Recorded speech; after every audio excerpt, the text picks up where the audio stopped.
هەندێک دەرفەت لە دەست نادرێت، هەندێک بەشداریکردن بەشداری تەمەنە. ئێمە ڕۆژانی 4 و 5 مانگی ئەیلولی 2025 دەکەین بە سەکۆیەک بۆ دروستکردنی گفتوگۆ و وەرچەرخان. ئەم ڕۆژانە ناوەزەترین دەرفەت دەبن بۆ شڕۆڤەکردنی شێرپەنجەی مەمک. وتاردەرانی یەکەمین لووتکەی عێراقی شێرپەنجەی مەمک ئەم بۆنەیە دەکەن بە لووتکەیەکی پڕ لە زانست و نوێگەری لە بواری پزیشکیدا کە بڕێتی لە پرۆفیسۆر دکتۆر لاسلۆ تەبار، پسپۆڕی تیشک و سۆنەر سوید، پرۆفیسۆر دکتۆر عەقیل شاکر محمود، ڕاوێژکاری نەشتەرگەری نەخۆشیە شێرپەنجەییەکان لە وڵاتی عێراق، پرۆفیسۆر دکتۆر عەبدولواحید محەممەد ساڵح، پسپۆڕی نەشتەرگەری گرێکانی سەر و ملو مەمک عێراق، پرۆفیسۆر دکتۆر کاکیل ئیبراهیم ڕەسوول، ڕاوێژکاری باڵای نەخۆشیە شێرپەنجەییەکان قەتەر، پرۆفیسۆر دکتۆر تاهێر هەورامی، گەورە ڕاوێژکاری نەشتەرگەری گشتی عێراق، پرۆفیسۆر دکتۆر سەعید نازم یونس، ڕاوێژکاری باڵای تیشک و سۆنەر عێراق، پرۆفیسۆری یاریدەدەر دکتۆر لوقمان ڕەحمان سولەیمان، ڕاوێژکاری نەخۆشیە شێرپەنجەییەکان عێراق، دکتۆر میعاد العەتار، ڕاوێژکاری تیشک و سۆنەر بەریتانیا،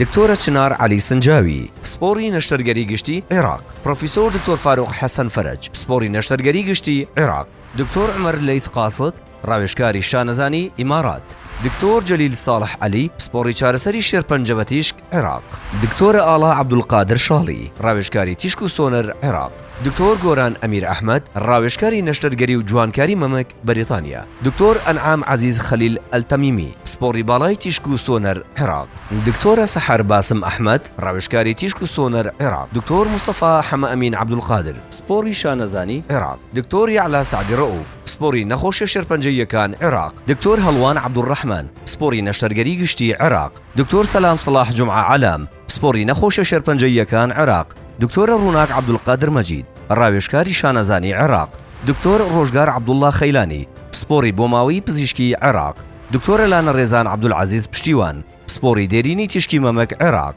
دکتۆر ئاری محەممەد عەبدوڵڵا، پسپۆڕی شانەزانی عێراق، دکتۆرە ئەریچ مستەفا کەمال، پسپۆڕی شانەزانی عێراق، دکتۆر ڕێباز حاجی عەلی، پسپۆڕی نەخۆشیە شێرپەنجەییەکان عێراق، دکتۆر یادگار ناتق عەباس، پزیشکی پسپۆڕی دەرونی عێراق، دکتۆر ڕەوا موحسین عەلی، پسپۆڕی شانەزانی عێراق، دکتۆرە ساوێن دزەیی، پسپۆڕی تیشک و سۆنەر عێراق، دکتۆر شێرزاد واحید محمود، پسپۆڕی خۆراک عێراق.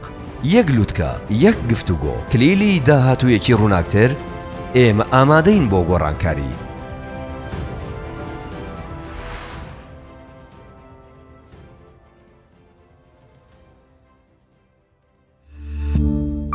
سمارت وەرچەرخانە.